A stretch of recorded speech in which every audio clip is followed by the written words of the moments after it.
NHL last night. We'll start with the Edmonton Oilers. They scored early, they scored often. It felt like it was going to be a rout, and then it felt like maybe it's not going to be such a rout. And then it kind of was in the end. As Udas Korpisalo got chased, Phoenix Copley made his first appearance of this postseason. Oilers double up the Kings by a score of 6-3, a pair of power play goals for the Oilers. Evander Kane got them started. Draisaitl scoring again. McDavid a pair of assists. Your buddy Nick Bjugstad, he scored twice for the Oilers. Good to see him get on the score sheet there. I was really excited for him. Happy. Yeah. He's tall. But Oilers dominate in a way. I felt like they dominated anyway. I just goaltending issues now goaltending issues in LA, but you're right. It did look at times where the Oilers took it into the offensive zone and just buzzed around till they either scored or something. Like it felt just they felt were unstoppable at times, right? Yeah, it felt play. So you're either, to me, I'm watching a few of the shifts. It was literally, okay, well, they're either going to score or there's a penalty. Like it's one or the other, and then they'll score on the power play anyway. So basically, they're going to score. So as we talked about with Cam, there's now a extended break right through until Saturday because the series shifts back to LA, and at the jobbing what is it? The court? What is this? The LA Forum. Crypto Corpus Christi Arena or whatever it is in LA. There it is, 3-2 series lead. Oilers can wrap things up, and either way, they're coming back home and await their next opponent or get set for a big Game 7. I think it'd be a shame not to have 7. Yes, go 7, and I think that this break is better for the Kings than it is for the Oilers. The Oilers are rolling. Pause for the Kings. Whoa, let's regroup here. Come on. Todd. We trashed the Islanders. They stayed alive last night. A 3-2 win over the Carolina Hurricanes. Pierre Engvall and the Brock Lobster, goal and an assist for the Islanders. Matthew Barzal in there as well to make it a 3-2 win over Carolina. Sebastian Aho took a puck right to the jibs. Did you see that one? Took it right to the jibs, and then puck went in his own net. So tough one. I'll be curious to see how does that affect. You ever taken a puck right in the jibs? Get all bloodied up, lose teeth? Not in the chiclets, in the chin a few times. Yeah. So we'll see how he fares. But again, I think we're both very much on record. This series can end at any time. Or go 7, but certainly I just don't. Islanders, enough. Don't need you ruining another series in round 2. Dallas Stars, early in this hockey game, some controversy, and we'll show you the hit right away, but Marcus Foligno of the Wild gets a kneeing major and a game misconduct, which puts Dallas, here it is here. He catches Radek Faksa, and of course these hits always look different.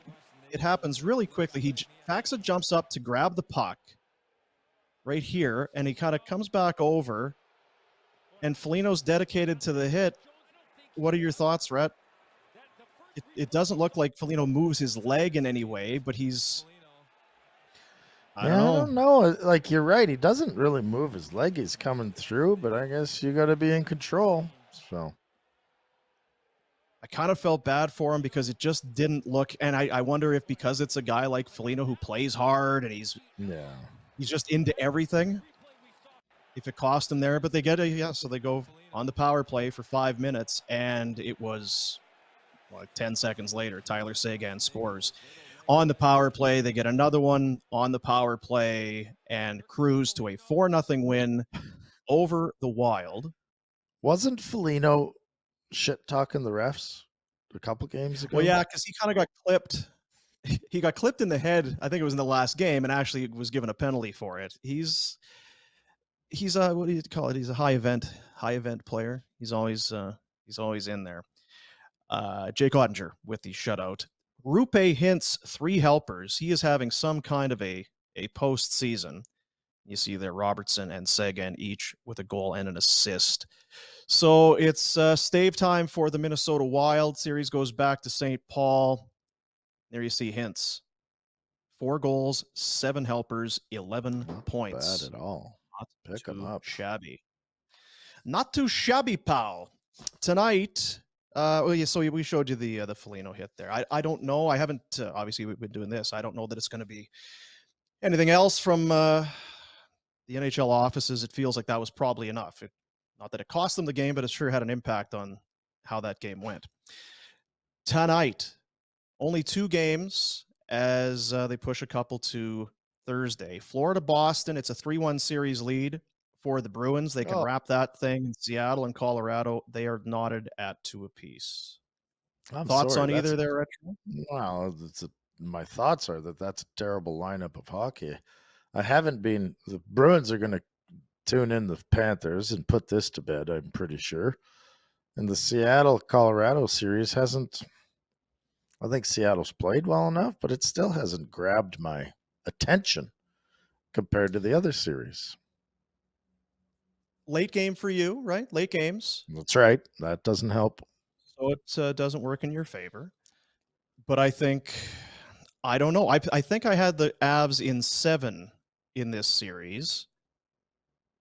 It gets interesting at the Kraken because remember, there's no Cale Makar. He's suspended. They don't have their captain. I don't know.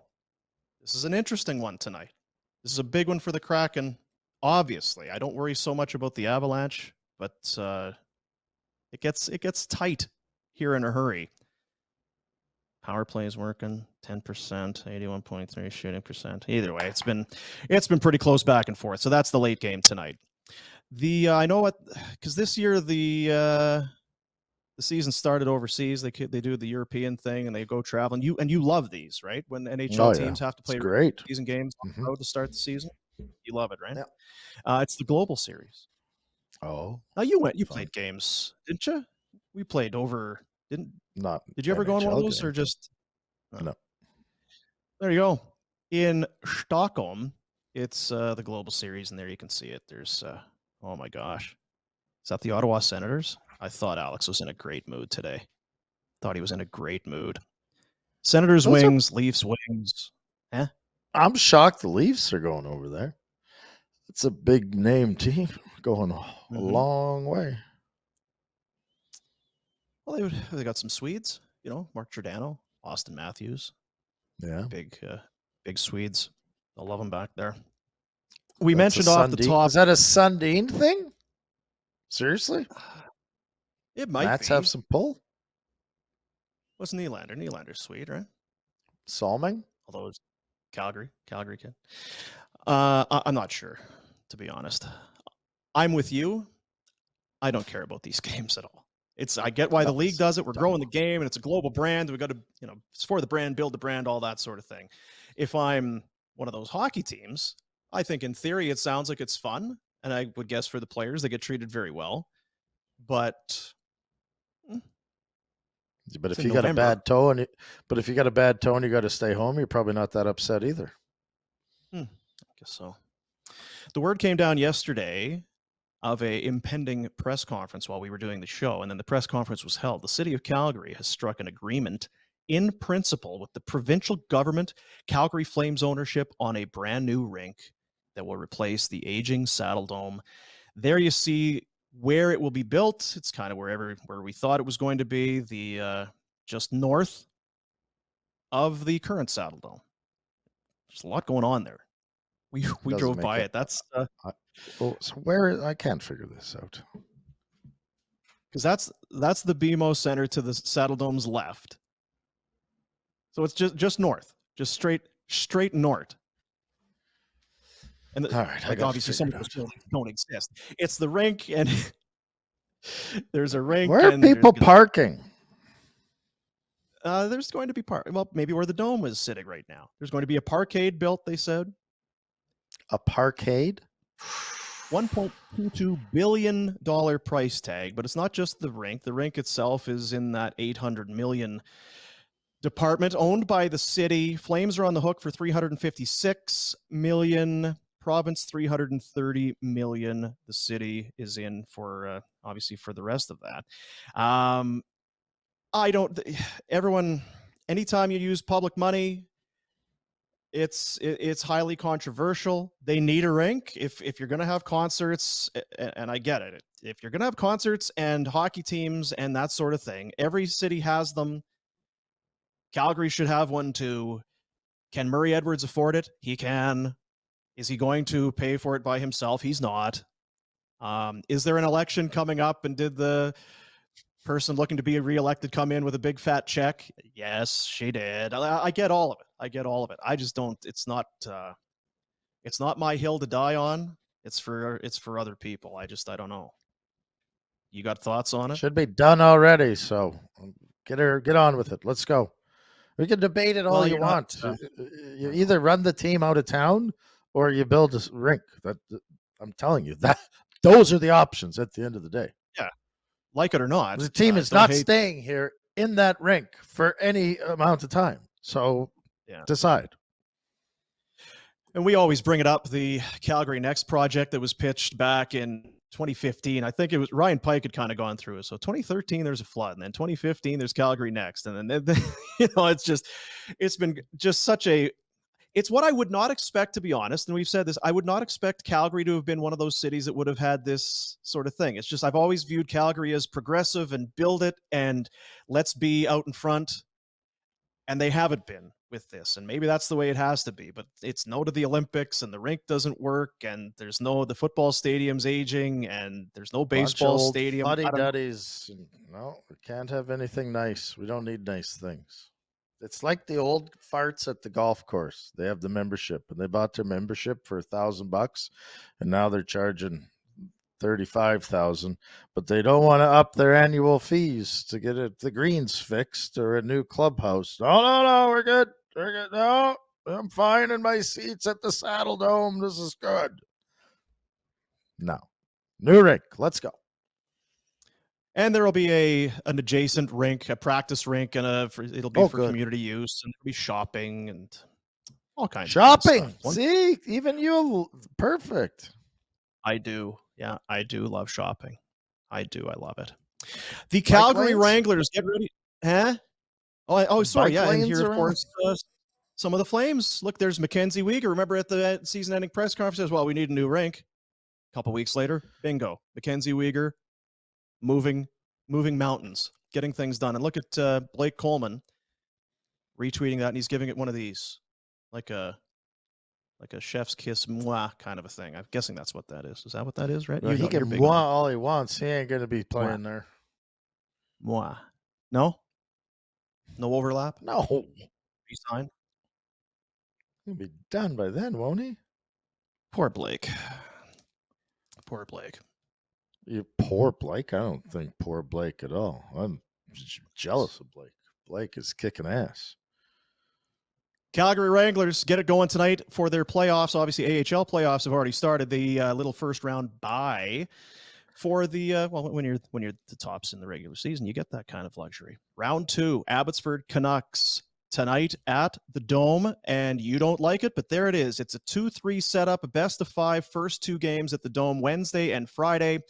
The following 3, if necessary, going to be held in Abbotsford. Look at this stupid. Okay, 2 things. Awesome. Make sure you go watch the Wranglers and get as many people in the barn as possible. Let's sell it out.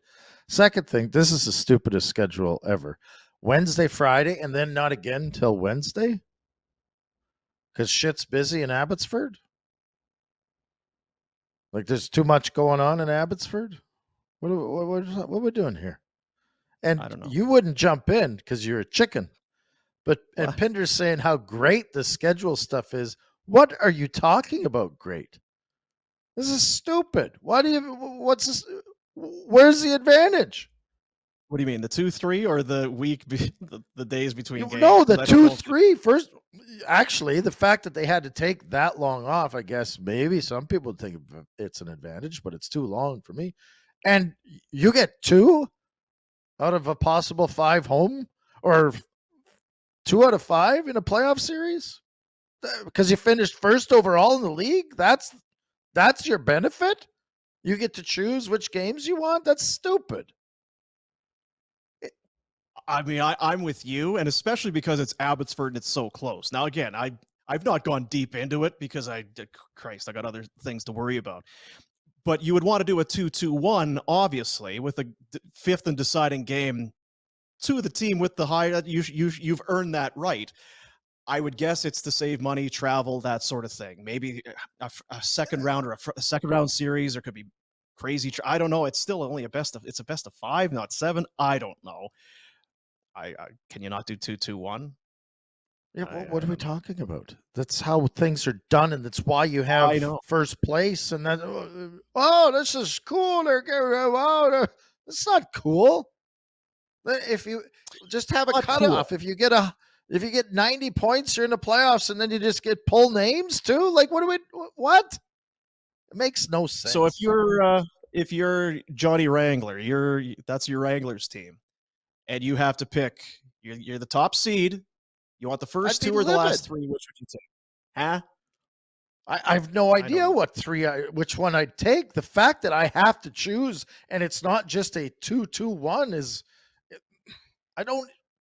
it's dumb. I don't like things that are stupid, and this is stupid. Right? It's just stupid. Hey, work your ass off. Play as hard as you can. Get home ice. And don't have home ice advantage. Oh. I'll say this. You, out of just about anybody I know, you have the lowest tolerance for stuff that you think is stupid. Whether it is stupid, I guess, is open for debate. But if you're convinced it's stupid, well, feel free to debate me how that's not stupid. I can't debate you. I don't know. It's stupid. Go Wranglers. Win that's right. Win it all. And I think, honestly, I think it's going to be a great crowd. Get your tickets there. You see it. It's a 7 o'clocker tonight. 7 o'clock tonight? Yeah, 7 p.m. at the Dome. And we talked about it at the end of the Flames season. Guys like Wolf and Pelche, they're on the ice. This is you get a good opportunity here to watch these guys now. And I sure wish that Coronado could play. I know. And I think it's a big deal for these guys to have success. I'm telling you, you have success there. It teaches you they're going to be passionate about winning that thing. Learn to play with that pressure. I think it's a giver, boys. Go get it. And the camaraderie you make together. Yes. For Coronado to kind of be missing out on that, to be in the locker room, in the battle, all that sort of thing. It's too bad, but is it stupid? Stupid. All right. Calvary FC, home this weekend to face Valor FC. It's the home opener, Rhett. You've been, I've been, we've done it, and can't say enough about it. It's an awesome, if you've not, I don't really watch soccer. I'm not really a soccer fan. Doesn't matter. You take your family, you take your friends, your buddies, you get to Atco Field, and this is such a unique sporting experience. I defy you to go and come away and say that you didn't have a blast, because it's a blast every time. 3 o'clock Sunday afternoon at Atco Field. We've got a chance for you to win tickets to that home opener. You see there on the screen. Go to our social media accounts, the Twitter, the Instagram. Enter now, and on tomorrow's show, we'll give those tickets away. But it should be a great-looking Sunday. Game 1 of the season. I remember we go to one of the games. It did start to snow. Not going to snow on the first ever. That's right. Stomping our feet on those metal stands. Clang, clang, clang, clang, clang. Love it. Guys in the end, blowing off those smoke bombs. Foot soldiers. Good times. We didn't talk a lot about it because we're not a sports show. Everyone thinks we are. I mean, just hang around for a while. Did you know that Aaron Rodgers is a New York Jet? I did know that. It's a big deal down here, apparently. And there's some sort of draft tonight. Yeah, it's the NFL draft. And Aaron Rodgers leaving the Packers, going to the Jets. It's very Favre-y. It's very Favre-esque, but here we go again. And they're excited. This is a weird one to take a look at. Rodgers, the deal is essentially done. The compensation packages, it's Rodgers, pick 15, and they get trading picks in a second, and then there's another first if Rodgers plays 65%. So anyway, it's done. It took a long time. And there he is. Got the Jets hoodie on, walking into the Jets offices. There's old Woodrow welcome to the team. How do you feel if you're a Packers fan? Even if you're kind of done with them? I think that's the...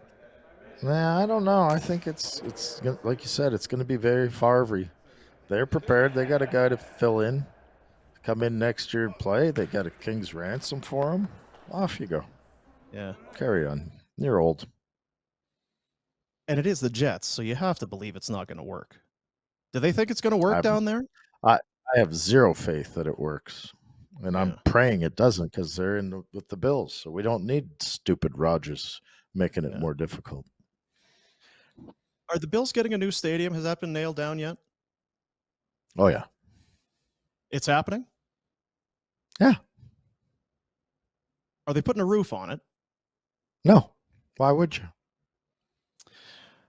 City of Nashville and the state of Tennessee announcing that they have approval for a new $2.1 billion stadium. The current stadium they're in, Nissan Stadium, was built in 1999. That's like 20. It ain't old. But apparently to get it up to snuff and to get it up to standard, it was going to cost $1.8 billion to renovate it. So they thought, why not just go over the top? 60,000 seats. They're going to have a translucent roof. There you see. Would make a lot of sense in Buffalo. It would seem to make. So I was just wondering. So if Nashville, so Nashville's putting a roof. Buffalo, do they know? Do they know in Buffalo you can put a roof on it? Maybe they don't. They might not. Yeah, I don't know. Because the Bills travel, right? They go to these other stadiums like Vegas and that. They see that other places have room. 1.26 billion, so like over half, is in public funding. The largest public subsidy for a stadium in U.S. history. My understanding is that's not going over great. That's billion with a B. So. Billions. You want to have a team? You got to build a stadium. I mean, what are you talking about, Dean? Your team's going to move if you don't build a stadium. Mm-hmm. Yeah, fair enough. Fair enough.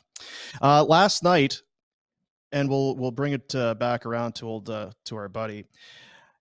It was a loony dog night at the ballpark for the Toronto Blue Jays. There you see it. Records shattered. 51,629 dogs. And dogs per fan, or DPF, as reported by Shai Davidi of Sportsnet, 1.79 DPF, beating the previous high of 1.37. So just shy of, just a dog and 3/4 each for the folks at the ballpark last night. And then he's really kind of gone into the numbers here. The hot dogs per attendance and the DPF, I'm not sure what happened there on September. I guess doubleheader, right? The early crowd, the 0.91. They didn't even average a dog per fan. Disappointing. Weak. Yeah. That made up for it with the 1.22. So there you go. 444,854 dogs sold at the ballpark. Do better. We can do better. And we talked to Frank yesterday, Frank Seravalli down in Philly. He was taking his daughter to the ballpark, watch the Phillies play. And there it was dollar dog day. And he said, we would ask, what's the over under? How many dogs are you going to crush? Did we get a number from him as to how many it was going to be? I didn't. I got the text last night because I wanted to know how many dogs. How's it going? This is from Frank. Only made it to 4 dogs and half a cheesesteak. I said, wildly disappointing. I thought he was, if you don't top 5 dogs, to me, it's got to be 5. He said it at 6.5. I know. I thought you'd at least get to 5. Now, again, I'm guessing if it's the dollar dog, you're not getting the big smokies. You're getting your traditional, smallish sized hot dog. Mm-hmm. Oh, God. Hot dog when they're wrapped in the tin foil wrap and they got a little bit of, they're a little damp. Yeah. Steamed dogs. Starving right now. I had one at Yankee Stadium. It was pretty good. Oh, yeah? Then the shoveler took it. Rude. Not sure what you're doing there. I don't know why you're throwing in a cheesesteak, though. I know. Frankie. You live in Philly. It's not a...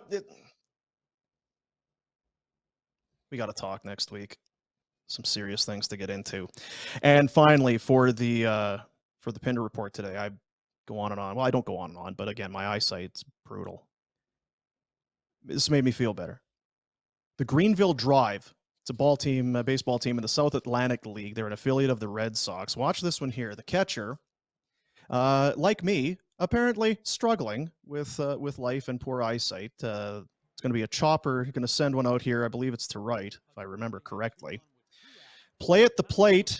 It's going to be a close one. 2-on, nobody out for the drive here in the bottom. And the 1-0 is a smash into right field for a base hit. Going to send the runner Paulino around. Here's the throw to the plate, and it's dropped by the catcher Gomez. RBI single for Meyer. And now here comes another runner from third as the ball is lying literally 2 feet away from the catcher, Antonio Gomez, and he could not find it.